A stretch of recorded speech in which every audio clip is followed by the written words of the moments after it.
Faire la paix avec notre corps et vivre en esprit avec Christ. Apprivoiser la peur de la mort. Bienvenue dans cette vidéo.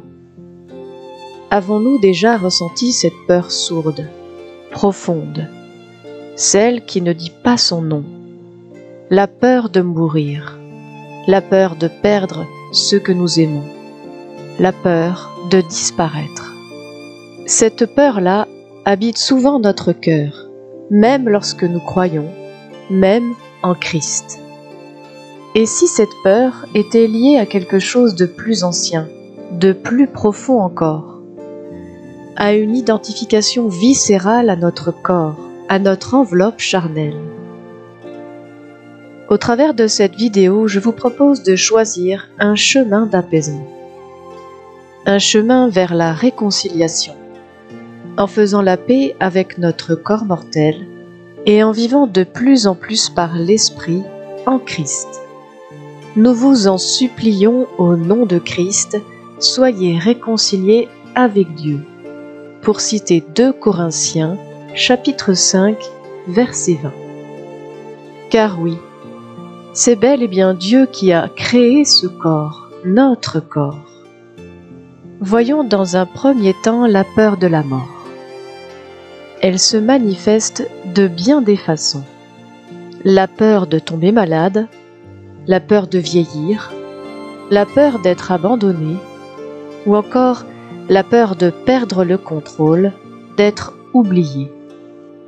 Et toutes ces peurs se logent dans notre corps par des tensions, de la fatigue, des oppressions dans la poitrine, des insomnies. La parole de Dieu éclaire cette réalité.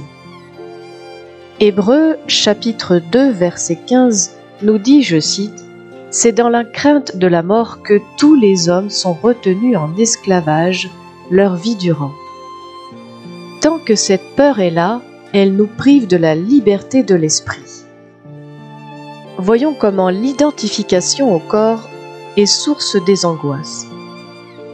Notre société nous pousse à croire que nous sommes notre corps, que nous devons le contrôler, le modeler, le préserver à tout prix.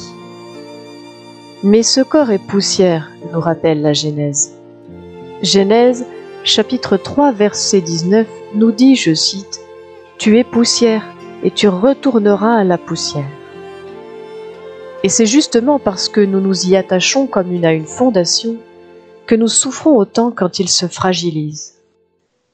1 Corinthiens chapitre 15 au verset 50 nous dit, je cite, « La chair et le sang ne peuvent hériter le royaume de Dieu. » Nous ne sommes pas seulement ce corps, nous sommes âme et esprit, et notre essence se trouve là. C'est ce que le Christ est venu nous révéler. Voyons maintenant comment faire la paix avec notre corps. Mais tout d'abord, il est essentiel de le dire. L'identification au corps est naturelle. Elle est même nécessaire à certaines étapes de notre vie. C'est cette reconnaissance qui nous permet de sentir que nous existons, que ce corps est notre lieu d'ancrage, qu'il nous appartient et qu'il est le véhicule de notre histoire. Faire la paix avec lui, ce n'est pas le rejeter. C'est apprendre à l'honorer sans le diviniser. C'est accueillir sa beauté, sa limite, sa vulnérabilité. 1 Corinthiens chapitre 6 verset 19 nous dit, je cite, « Ne savez-vous pas que votre corps est le temple du Saint-Esprit qui est en vous? Mais lorsque viennent les pertes, les maladies, les séparations, notre attachement peut provoquer de puissantes émotions. La colère, la haine, l'injustice, la révolte. Ces émotions sont humaines, mais elles ne doivent pas devenir nos maîtresses. Christ nous invite à les pacifier par l'Esprit, à les remettre entre ses mains. Colossiens chapitre 3 verset 15 nous dit, je cite, « Que la paix du Christ, à laquelle vous avez été appelés pour former un seul corps, règne dans vos cœurs. » Notre corps est précieux, il est la création de Dieu, mais il n'est pas tout. Et il n'est pas notre seule vérité. Au cours de mon propre cheminement intérieur, j'ai pu constater qu'il y avait 3 grandes peurs principales liées à notre corps matériel. Lorsque nous sommes dans l'identification au corps matériel, nous avons aussi peur d'être vus. Et derrière cette peur d'être vus se cachent 3 peurs fondamentales. Premièrement, la peur d'être volé. On peut nous voler notre énergie, notre âme, notre espace intérieur, mais aussi nos biens matériels, nos idées, notre lumière, notre joie de vivre. Deuxièmement, la peur d'être violenté pour cela. Si quelqu'un veut ce que nous avons, une force, une beauté, un don, une sécurité, il peut chercher à nous le prendre par la violence, que ce soit psychologique ou physique, avec la manipulation, des coups, des viols, des blessures morales. Et troisièmement, la peur d'être tué. Parce que nous défendons des valeurs, parce que notre lumière dérange, ou parce que nous possédons quelque chose qu'une autre personne veut détruire ou prendre. Ces 3 peurs sont profondes. Elles parlent à notre mémoire, à notre histoire collective de femmes. Elles parlent aussi à notre conscience spirituelle. Mais le Christ nous dit, dans Matthieu chapitre 10, verset 28, je cite, « Ne craignez pas ceux qui tuent le corps et qui ne peuvent tuer l'âme. Craignez plutôt celui qui peut faire périr l'âme et le corps dans la géhenne. » Il nous invite à ne pas avoir peur pour notre vie terrestre, car notre véritable vie est en Dieu, et personne ne peut nous la ravir. Jean chapitre 10, versets 27 et 28 nous dit, je cite, « Mes brebis entendent ma voix, je leur donne la vie éternelle. Elles ne périront jamais, et personne ne les arrachera de ma main. » Je souhaite partager avec vous mon témoignage entre identification, peur et libération. Comme j'ai pu le mentionner dans des vidéos précédentes, je suis issue de triplés. Et pendant longtemps, j'ai vécu avec une double identification très forte. D'une part, au trio que nous formions, et que nous formons encore, comme si nous étions un seul corps, une entité indivisible.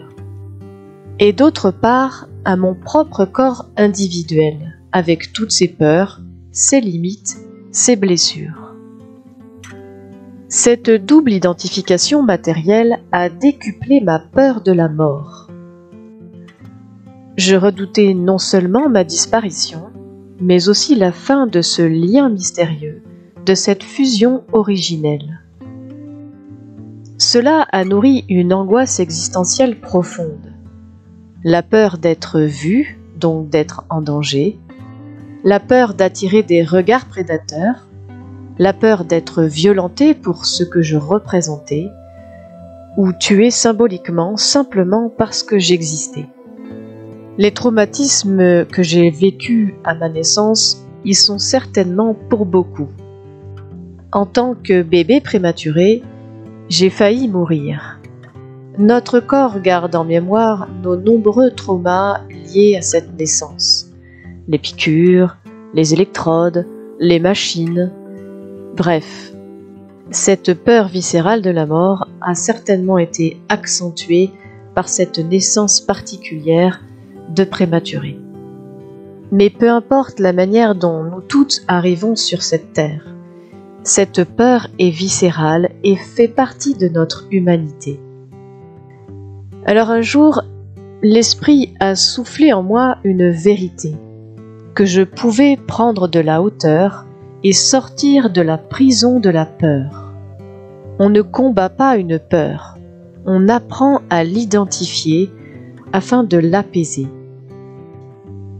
En choisissant de vivre par l'Esprit, j'ai commencé à me détacher en douceur, sans violence. Je n'ai plus rejeté mon corps. Et je ne l'ai plus laissé gouverner ma vie. C'est ainsi que la peur a commencé à s'atténuer, l'angoisse s'est calmée et j'ai retrouvé ma lumière intérieure. Nous sommes un esprit, une âme et un corps. Et notre corps est précieux, mais il est destiné à passer. Lorsque l'on commence à pacifier cette vérité, quelque chose en nous s'apaise. Hébreux chapitre 13 verset 14 nous dit, je cite, « Car nous n'avons point ici-bas de cité permanente, mais nous cherchons celle qui est à venir. » En Christ, nous le savons, nous avons la vie éternelle, une espérance incorruptible, et cela transforme notre regard.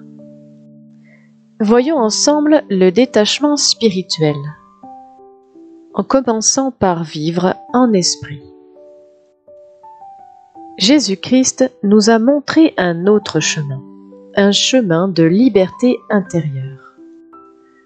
Jean chapitre 6 verset 63 nous dit, je cite, « L'esprit donne la vie, la chair ne sert de rien. » Jean chapitre 3 versets 5 et 6 nous dit, je cite, « Il nous faut naître d'eau et d'esprit. » Le vrai détachement commence quand nous cessons de croire que nous sommes ce que nous perdons.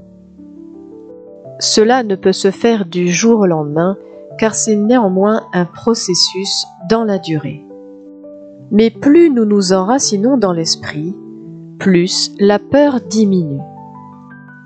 Non pas parce que nous devenons invulnérables, mais parce que nous savons que notre vraie vie est cachée en Christ. Colossiens chapitre 3 verset 3 nous dit, je cite, « Vous êtes morts et votre vie est cachée avec Christ en Dieu. » Voyons maintenant comment vivre plus sereinement avec le Christ. Faire la paix avec notre corps, nous détacher de sa tyrannie douce mais pesante, et nous abandonner à celui qui nous tient dans sa main. C'est cela vivre dans la paix, même au cœur des tempêtes, même face à l'inconnu et même face à la mort. Nous ne sommes pas que notre corps matériel, nous ne sommes pas que nos peurs, nous sommes en Christ, et en lui, la vie est plus forte que la mort. Jean chapitre 11 verset 25 nous dit, je cite, « Celui qui croit en moi vivra, même s'il meurt. » Nous n'avons pas à avoir honte de nos peurs, elles font partie de notre humanité. Mais nous ne sommes pas obligés de leur obéir. Laissons le Christ nous enseigner la paix. Faisons la paix avec notre corps, prenons-en soin, mais ne nous y enfermons plus. C'est ainsi que jour après jour, en marchant dans la paix du Christ, nous marchons dans la liberté de l'esprit. Matthieu chapitre 10 verset 28 nous dit, je cite, « Ne craignez pas ceux qui tuent le corps et qui ne peuvent tuer l'âme. » 1 Jean chapitre 2 verset 17 nous dit, je cite, « Le monde passe et sa convoitise aussi, mais celui qui fait la volonté de Dieu demeure éternellement. » Jean chapitre 16 verset 33 nous dit, je cite, « Je vous ai dit ces choses afin que vous ayez la paix en moi. Vous aurez des tribulations dans le monde, mais prenez courage, j'ai vaincu le monde. » Ainsi, nous, femmes chrétiennes, marchons avec foi, faire la paix avec notre corps et vivre pleinement par l'Esprit en Christ. Car pour moi, vivre c'est Christ et mourir m'est un gain. Pour citer Philippiens, chapitre 1, verset 21. Je vous souhaite sincèrement de faire la paix avec votre corps. Je vous remercie d'avoir écouté cette vidéo et je vous souhaite d'être grandement bénis par notre Seigneur Jésus-Christ.